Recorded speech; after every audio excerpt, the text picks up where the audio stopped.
है। हाँ, सरकार समझती है कि आप लोग विद्यालय शिक्षा समिति मतलब गांव के लोग सामूहिक रूप से मिल करके हमारे समाज ये की शिक्षा को बेहतर करे, हमारे अपने बच्चों की शिक्षा को बेहतर करे। आप सब सब है। तो गांव जब शिक्षित होगा तब वो समृद्ध होगा। चुनाव में देखो कि मुखिया जी के चुनाव हो गए हैं, इगलियों के जब चुनाव हो गए तो लोकल गांव ने जो समस्या है अगर समाधान लगे हमारी दौड़ के मुखिया जी न जा सके, जो मुखिया जी हमार चापाकल, हमार सोलर, हमार नल मिल, हमार सोली स्थानीय स्तर से उन समस्याओं का समाधान हो। वही व्यवस्था सरकार ने विद्यालय में करी है। शिक्षा समिति आप लोग को बनाया है कि विद्यालय, उसकी सुविधा और बच्चों की शिक्षा इन सब की देखरेख समाज समुदाय करे, गांव वाला मिलकर करे। तो आपके निगरानी में अगर होगा तो अब जो उपलब्ध है वो चीजें दुरुस्त रहेंगी। जहां भी कमी रहेंगी आप रेखांकित करेंगे, जहां भी कुछ और करना होगा तो आप लोग देखेंगे। हाँ, शिक्षक और समाज दोनों मिल करके हमारे समाज के, हमारे गांव के, हमारे मोहल्ले के बच्चों को बेहतर शिक्षा देने का काम कर सकेंगे।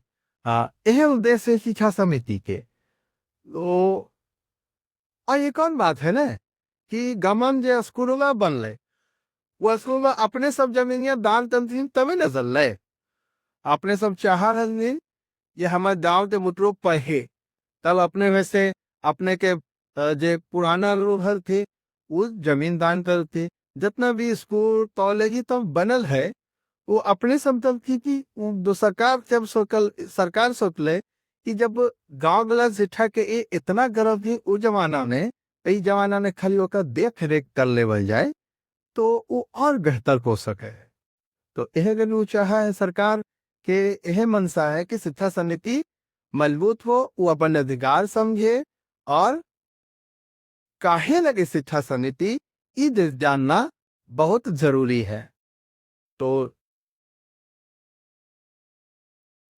आप लोग अभी सर ने आप लोगों को बताया इस शिक्षा समिति का गठन कैसे होता है और शिक्षण समिति का गठन क्यों होगा, इस बारे में हम लोगों ने पहले लिखाद करी थी और आज भी हम लोग बात कर रहे हैं।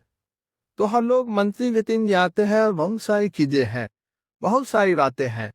तो जब आप बैठक में आएंगे मैंने के बात पे बात कर रहे हैं कि हम लोग तो विद्यालय में ऐसी कि हमनी किसान ही है तो खेती के बहुत काम हो गए हैं। तो आगे मैया बाबू भी चल कर फिर खेती में घरवा में छोड़ना बोकर हुआ है।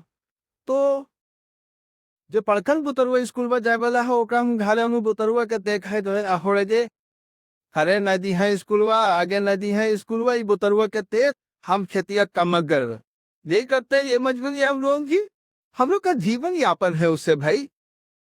मैंने बरसा पेरेंट्स मीटिंग बुलाया और गार्जियन से मैंने बात की है कि अगर इन बच्चों से आप काम ले रहे हैं उनकी पढ़ाई छोड़वा के तो आपके कमाई में कितना फायदा हो रहा है। तो माता पिता ने कहा सर कम खेदर करती हो दो तो ठीक। अगर ये बच्चे पढ़ जाए जिनके लिए आप काम कर रहे हैं दिन भर तब आपको सर तब तो जिंदगी है सफल। तो ऐसा क्यों ना करें कि 1 घंटा जो हमको आराम मिलेगा कि खनवा पहुंचावे ला ही दिन भर खटे समझ में नहीं आब और खाऊ करे ने आराम दमी, ये 1 घंटा अगर हम 5-7 साल 8 साल आराम ना करे और उस मेहनत को 1 घंटा हम और बढ़ा दे तो हमारे बच्चे की पढ़ाई प्रभावित होगी। मैंने पूछा आप लोगों से भी मैं पूछता कि हम अपने काम में अगर अपने बच्चों को लगा दें तो हमारी आमदनी बढ़ेगी क्या, बढ़ेगी क्या? इतना ही होगा कि हमको थोड़ा सा आराम होगा तो इस थोड़े से आराम को हम माँ बाप के हिसाब से त्याग सकते हैं। तो ये जो कुछ भी कर रहे हैं हम बच्चों के लिए कर रहे हैं। तो कुछ दिनों के लिए हम सोचते हैं कि बच्चे की पढ़ाई बाहर ही तनाफ है।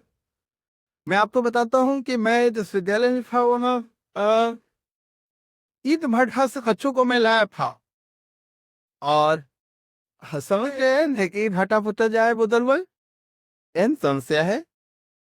अब वहां बच्चों को इतना मन लग गया कि उसके माता पिता इन हटे पे जा रहे और वो अपनी बूथ जो आपके बच्चों के लिए है, आप ग्रामीणों के लिए उन सरकारी योजनाओं की जानकारी भी आपको शिक्षक देंगे जिसका लाभ आपको ले सके। तो इस तरीके से हम शिक्षा समिति पे बहुत सारी बातें करेंगे। अभी आपको सर बताएंगे हमारे अरुण सर कि बच्चों को सरकार की ओर से स्कूल के माध्यम से कौन कौन सी योजनाएं बच्चों के लिए उपलब्ध है और आपके बच्चों को कैसे उससे फायदा हो सकता है। सरकार बहुत सारा टूर देती है आपको, मध्याह्न भोजन, पोशाक, किताब, शिक्षा भी सब कुछ आपके पास उपलब्ध हो है। अब तो काफी ये सारे बैग में सरकार उपलब्ध करा रही है। 8वां तक मेनली 8वां तक हाँ 8वां तक का इतना साधन उपलब्ध है। इसी दिन के फादर गार्जियन जो भी हैं, अगर नहीं भी उनके पास पैसा है तो उनका बच्चा सरकार के द्वारा मुहैया कराया जा रहा है, उस मुहैया से जाकर पढ़ सकता है। मेरे भी जो प्रभु 10 और कभी नहीं है। मेरा नाम अंजलि कुमारी है, मैं बालू एसबी हाजर हूँ और हॉस्पिटल का नाम राज्य कन्या विद्यालय है और सुनान पुस्तकालय मंत्री। और मेरा काम है पुस्तक को अच्छे तरीके से रखना और सब अर्जी को देने के लिए।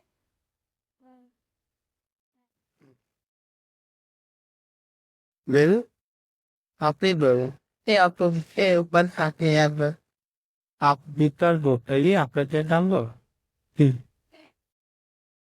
माई ने भी शिवानी पाली बड़ी सकते भी साथ में मैं स्कूल में निराशा करने मत पे मत प्रत्याले। मैं इस स्कूल में प्रधानमंत्री हूँ, मेरा दायित्व है बाल संसद को संभालना, कैसी भाषा से कैसे काम कर रही है, टीचर स्टैंडर्ड को क्लास मैनेज करवाना, बच्चे को कुछ नॉलेज देना बताना।